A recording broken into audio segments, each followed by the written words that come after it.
Well, I actually had the chance to catch up with Treasury Secretary Scott Bessent a short time ago, and I asked him if we could expect any tariff deals ahead of April 9th, and he told me, quote, likely not. I then asked him if countries could expect to see tariff barriers by the U.S. dropped below the 10% floor that's currently in place. And he said everything's on the table as they begin these negotiations. Now, importantly, President Trump in the Oval Office earlier today saying he has no plans to pause the tariffs, and that it's going to take more from countries than just lowering their tariff barriers to strike a deal with this White House.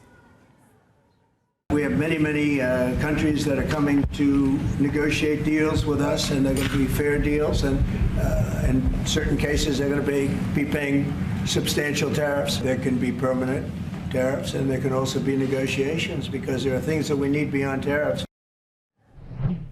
These comments after some mixed messages from this White House as the administration pushes this is for long-term growth. In an op-ed today, the president's chief trade advisor, Peter Navarro, saying this is not a negotiation. We've heard officials in recent days double down any exemptions or carve-outs could undermine investment in reshoring manufacturing. But then those comments were followed by this post from the Treasury Secretary, who said he looks forward to, quote, upcoming productive engagement with Japan after the country's prime minister held a call with President Trump this morning. Now, Joe and Kaylee, White House officials say that as many as 70 countries have reached out to the U.S. to negotiate. When I asked the Treasury Secretary if he was optimistic about any other countries beyond Japan, he said that he was about all of them. We would be remiss if we didn't mention, though, today, Joe and Kaylee, President Trump threatening an additional 50% tariff when it comes to China if they don't back down on their retaliation plans by tomorrow.